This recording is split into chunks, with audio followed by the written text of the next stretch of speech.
Fale pra ela que quando ela vier cantar aqui, ela baixe um pouco o volume do cabelo dela. Foi esse o recado que me mandaram quando eu fui cantar na Assembleia de Deus, que inclusive, após a exposição do que me ocorreu em setembro na faculdade, eu recebi diversos directs de pessoas afirmando que essa história ainda reverbera e que eu não posso ir naquela determinada regional por conta do meu cabelo. Nessa semana, a cantora Thalita Santana veio a público, juntamente com sua banda e especialmente o seu baterista Abner, justificar a saída emergencial de um culto no qual foram convidados para ministrar em Taboão da Serra. Ocorre que o pastor local disse publicamente ao seu baterista, negro e de cabelos cacheados, aqui você não pode tocar com esse cabelo. Devido a esse constrangimento e crime configurado racismo, a sua esposa gestante passou mal, teve contrações e tiveram que sair às pressas para o hospital. Na internet, religiosos justificaram a postura da banda como mimimi, enquanto isso, a postura do pastor como preservação dos usos e costumes do ministério.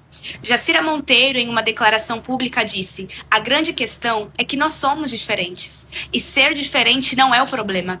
O problema está em quem não sabe lidar com as diferenças. Então eu me pergunto, qual seria o tipo de cabelo ideal, aceitável para adoração a Deus? Qual seria o tom de pele perfeito a ser considerado imagem e semelhança de Cristo? Quais são as bases bíblicas e coerentes que asseguram uma instituição cristã a me impedir de ser simplesmente como Deus desejou me formar?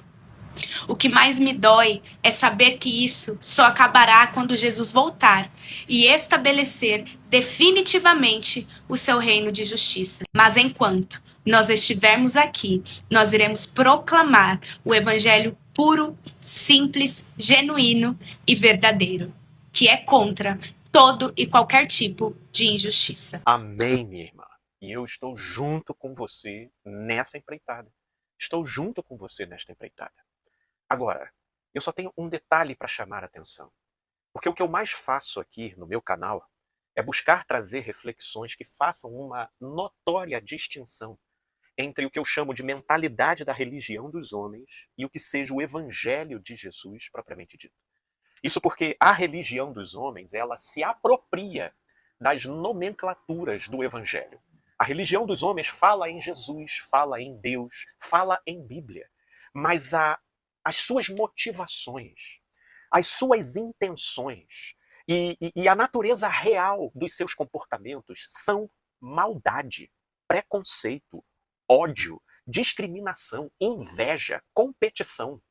E é por isso que a religião dos homens, com as suas instituições, se transformou numa fábrica de traumatizados, forjando uma quantidade imensa de pessoas que ou saem e viram do avesso, ou se tornam completamente céticas e ateias. Essas instituições roubam a fé das pessoas sinceras, que estão ali procurando encontrar compatibilidade entre o discurso e a verdade real do que é falado ali. Só que eles não encontram. E isso exerce impactos devastadores a nível espiritual e psicológico. Por isso, o que eu chamo a atenção aqui é para essa insistência com relação a essas instituições. Porque muitas vezes, para se preservar essa pureza do evangelho, é necessário sair desses antros de perdições. É um antro de perdição, é um local diabólico. Ah, mas Felipe, fala de Deus, fala de Jesus. Por isso se torna 2 vezes mais pérfido e perigoso o negócio. Porque antes, uma coisa escrachada, que já coloque lá na placa, dizendo, aqui é de Satanás, só vem aqui quem é de Satanás. Poxa, tá ali na placa. As pessoas estão ali falando. Aí você vai fazer o seu juízo crítico. Agora, nada mais diabólico do que ter uma placa Assembleia de Deus, todo mundo engomadinho, se cumprimentando, paz do Senhor, irmão, paz do Senhor, Bíblia debaixo do braço, citando versículos bíblicos, mas a prática é abuso, distrato, agressividade, discriminação, preconceito. E aí, gente, tudo isso, eles têm manobra discursiva para colocar a Bíblia para respaldar as piores maldades que vocês possam imaginar.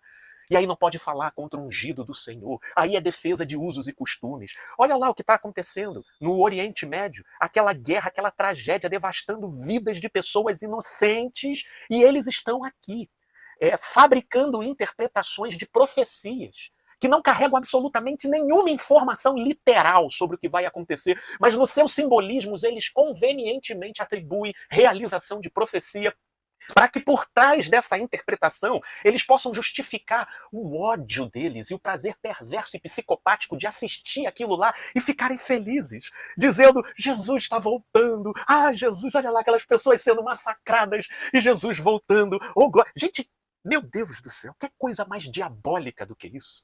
Então eles vão pegar recortes bíblicos, profecias, trechos, horas é usos e costumes, ora é doutrina, e eles vão discriminar tudo o que destoe, tudo o que seja diferente. Eles são psicopatas e eu clamo e conclamo aqui: saiam desses meios. Esses meios, mesmo as pessoas de bem, os filhos do reino saindo, eles vão continuar cheios. Porque ou estarão sendo frequentados pelos bastardos, que são aqueles que não abrem mão do seu egoísmo, do seu preconceito, do seu ódio, porém encontram ali uma vestimenta religiosa para essas suas distorções, então eles se escondem ali dentro, ou esses meios serão permeados pelos desavisados, pelos incautos, por aqueles que ainda não conseguem distinguir aparência de verdade.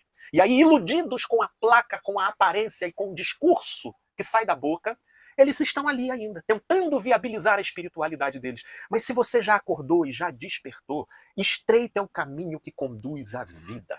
Deixa esse caminho largo da necessidade das pessoas de ter que seguir numa direção e viabilizem a espiritualidade de vocês em fé no Evangelho. E se tiverem que se reunir, se reúnam onde realmente o Evangelho se demonstre efetivo ali nos corações. É para pensar, gente boa, paz e luz, meus amigos e amigas.